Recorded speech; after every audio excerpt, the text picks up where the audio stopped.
Bladesmiths, welcome to the forge. One of the things that I like most about knife making is the selection of your steel. Do you guys want to know what you're using today? Yeah. All right.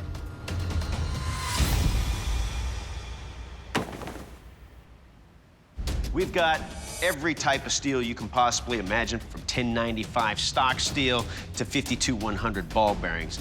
You'll have to select at least 4 of these steels to use in a canister Damascus. Gentlemen, we've got canoe canisters and we've got top-fed canisters. You must choose one of these canisters to use during this forging process. Bladesmiths, choose your steel, choose your can. Your 3-hour forge time starts now. And off they go. Now, Brian is coming back from the pantry. He's got a lot of whiteout. What's he gonna do with that, Ben? He's gonna line the inside of his can to stop the steel from sticking to his can. So while the liquid paper is drying, I'm washing down with a solvent all of my steel to make sure I don't have any grease or oil on it. Brian's doing a lot of careful work. It's good to see. What's hard about a canister Damascus is you don't know what's going on the inside. It can be something really good, or it can be something that sends you home. Every time I've failed at canister Damascus, it's usually because I had space that wasn't filled in there. So I'm gonna spend a lot of time prepping and tamping. Well, here's something I didn't like that Deke just did. We saw him pour that 1095 powder directly into that can. He just filled that can with whiteout. You really need to let that whiteout dry. It gives you the easiest time peeling off the can later. I got the canister all set and prepped and brought over to the welding station. After a while, the tip starts gumming up with metal and it's not coming out. Trying to get it running. Yeah, the beater's out of work. Come on, you son of a bitch. This young man has it on. I mean, he's going for it. A rebar for the handle? Thanks, man. Started getting back to welding and it's much appreciated. I think it's going pretty well. I'm trusting good preparation's gonna pay off in the long run. I have a pleasant surprise of my can opening itself, and I can see the billet inside is one piece, and that gives me great comfort. Working on this canister for a while. Falls out. Pick it up and look at it, and It's not looking good. Forge weld didn't stick, so I'm really debating whether I have time to start over or maybe cut it and forge weld it together, but I don't know. I've been spending like 35, 40 minutes trying to take that can off of there, and I'm running out of time here. Inside of a canister, normally you want to see a flat piece of steel, and that's not what I'm seeing. An extra 5 minutes of letting that whiteout dry will save you starting another can. It'll save you 90 minutes. Exactly. Instead of working any farther on this billet, I want to see if it breaks.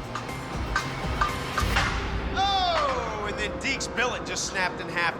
I got to start over from scratch now. I've got to get the canister packed, welded, and in the forge in a hurry. I've got a lot to do in a little bit of time. Bladesmiths, you have just 60 minutes remaining to finish your blades. Hey, look, Brian's thermocycling. Yeah. Yay, Brian.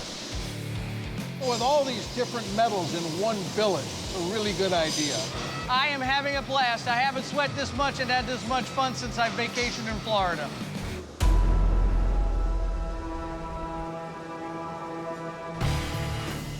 Oh my God, that's warp a in that bit of thing. a warp, yeah. That's a lot of a warp. I choose to just put pressure on the blade and hope that as it comes down to temperature some more on its own, that it will help correct itself. Well, Bubba needs to step on the gas pedal. I have a whole ton of things to do and not enough time to do it, but we're gonna do the best we can. It looks like it welded solid. I don't see any cracks, I don't see any D-lams. Bubba, when he gets his hands on that hammer and starts laying blows on that steel, the steel moves. cutting the billet in half and stacking it and welding it was a horrible idea. There's starting to be more cracks coming out. No way. What is Eric thinking? What the? I just end up scrapping it and starting all over. I mean, Wow. And I'm flustered, and I'm trying to do this as quick as possible. I'm looking at the clock. So decided to skip a step and just crush the canister to save some time. Somehow, Bubba and Deke have pulled together some knife shapes here. And then Eric, he's just struggling with what looks like a metal roadkill frog. This is definitely crunch time right now. It's do or die, but I mean, I'm not gonna give up until the end, so just doing what I can. Going into this heat treat, if something happens, I'm done, and there's a lot of things that could go wrong.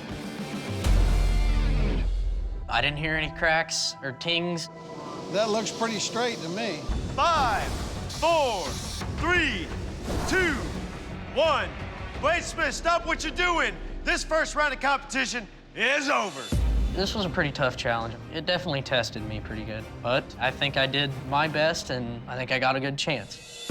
Bladesmiths, in the first round of this competition, we asked you guys to forge signature blades using a canister Damascus method and choosing 4 steels from off of our table. Now, it's time for the judges to take a closer look at your work.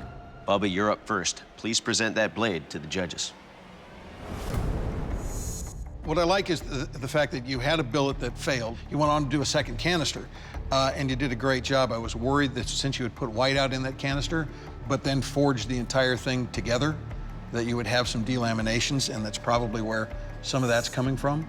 But you can see where you're going with this, and there's enough material here that you have a lot of options moving forward. So very good job. Thank you. Brian, you're up next. Please present that blade to the judges. Well, Brian, it's a nice shape you have here. It's not super tall, but it's enough mass here to swing.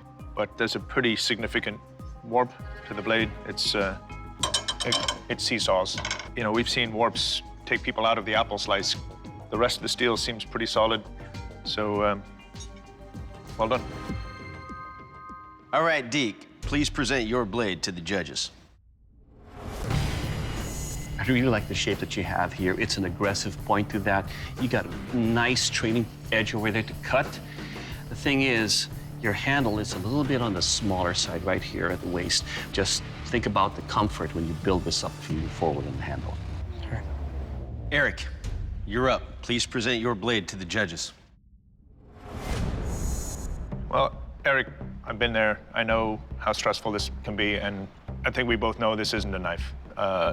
There's huge chunks of steel that aren't welded together. It doesn't meet our parameters in any way.